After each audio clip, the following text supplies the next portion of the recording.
Alright, let's start with what you actually care about, the camera quality. I'm pulling out here in 2K, 170 degree wide angle bright light conditions. I encourage you to hover and scroll over the timeline or click the arrow to get to the chapters view so you can skip to the parts you care about. In this video, I'll cover 2K and 4K in different lighting conditions, recording samples with WDR on or off, think HDR, like with photos but for video, motion detection while parked, charging guidelines for camera longevity, camera installation, some items you'll need that don't come in box, camera unboxing, GPS software overview, and how to navigate the menu on the camera itself. Now here's an example of some driving in low light conditions. You'll see the camera does a pretty good job in 2K low light. If we pause it here for this truck, you can see that you can clearly grab a license plate from your video if required, say in the event of a hit and run. To be fair, license plates tend to show up more clear when you're in front of a vehicle, so all things considered, for a drive-by in 2K, that's good enough to grab what you need. In this clip, we're going to go even a little darker and show off how a license plate looks directly in front of you, both in motion and stopped.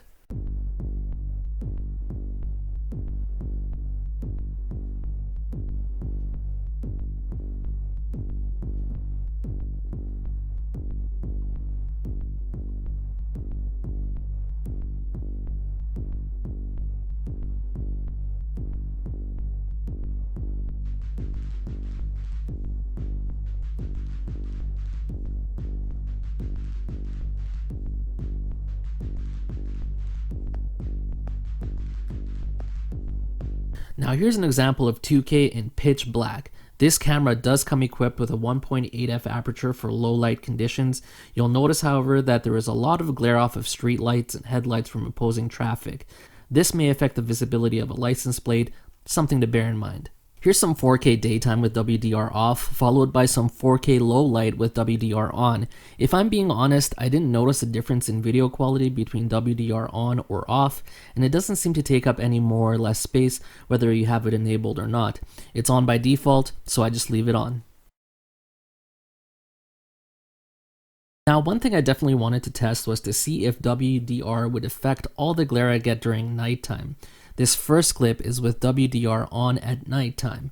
The second clip is with WDR off at nighttime. I'll let you be the judge on if it makes any difference. You might have to watch it a few times to make up your mind.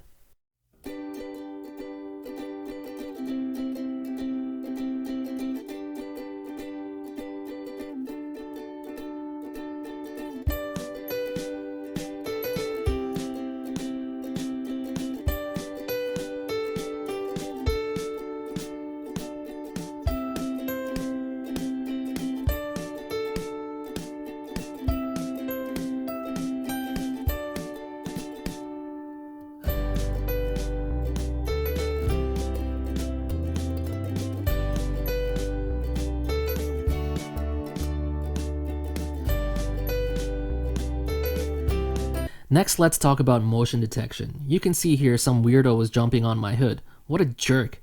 If you have it in park mode, it'll record on motion detection or if the car is jarred. If jarred and the G sensor is activated, it'll automatically lock that clip so it doesn't get overridden. Now let's get into the camera installation. Oh yeah, Daddy's supposed to cook today too. Yeah. Daddy. What are we cooking? Daddy rest. Wait, no. No. Pitas. Chicken pesto. Right. Hey guys, I'm just going to record the critical parts here. I'm not going to bore you with the full installation here, but one thing that I did notice is there's a little film on the lens, so you definitely want to pull that off, and it's just on this part over here, not the whole thing. It was barely noticeable. You probably get some nice blurry camera vision if you left that on. So now what I'm going to do is I'm going to mount it. So before you start mounting and sticking things to the windshield, you kind of want to figure out which way the camera is going to go, right? So it's going to go like this. There's only one way this thing inserts. If you try to insert it the other way, obviously, if you know anything about magnetics, you know the reason why. So it only goes this way. So you want to mount this part to the dash with the suction cup. And then you kind of want to place it in a spot where it's not really going to be in your way, but also that you get a really nice field of view. And the best way to do that, I usually find, is just kind of right under the rear view mirror. So the way you mount this thing to the window is there's this little tab on it. So the way you actually mount this suction cup to the window is you pull this tab down, you stick it to the window, and then you just close it. So it's going to be difficult to show this, but I found a good spot under the glove compartment where I could hook everything in without even using any mounts. Not going to be able to show that because there's not enough light, but it's under there somewhere. And then what I'm doing right now is I'm just pulling it.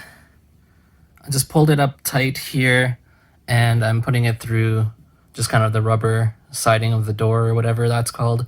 And then we're just gonna go do that all the way around and into that. All right, so now everything is run all the way, nice and clean. You can see no wires except for from the car charger to down here. But yeah, so what's left now is the GPS. So you just gotta mount this thing somewhere, and then you can just plug it in. So I think I'm just gonna mount it to this piece over here, and then we'll show you what it looks like when it's done.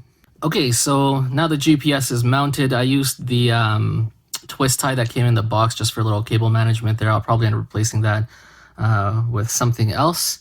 And all that's left to do now is stick it on. And you can tighten this thing over here if you want the camera to not move at all. But if you want to move the camera around a bit, then you can keep it kind of loose.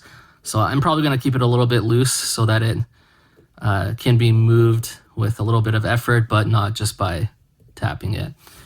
So that's it for the installation, guys. Okay, so now we're going to quickly go over the menu buttons on the device itself. So to turn it on, you press and hold the OK button for a few seconds, and then it'll turn on. The battery really sucks on this thing, so we're going to try to get all of this in as quickly as possible. To turn it on, you press and hold OK. It also does automatically turn on when you turn your car on as well, or when you plug it into the mount and it's turned on. So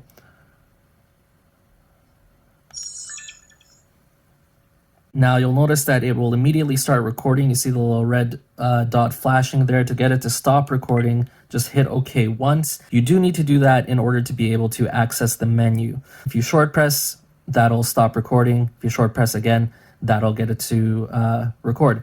If you short press the up button, it'll turn audio off or on, and you can see the little microphone there. If it's got an X through it, it means it's muted. If it doesn't, it means it's recording audio. Now the down button, if you short press the down button, it'll turn park mode off or on. You see the P over there. And then the exclamation button, if you short press that, it'll turn the screen off. If you hold it down for a few seconds, it will actually mark the recording as a locked clip. Now the M button, if you short press it, you can switch between modes, between photo, video, and playback. If you hold it down, if you long press it, that's how you get into the menu. And again, I'm recording, so it won't let me do it. So you press OK, so you're not recording. Hold down the menu button, and then this is where you go in. You can change your resolution, 4K, 2K, 1080p.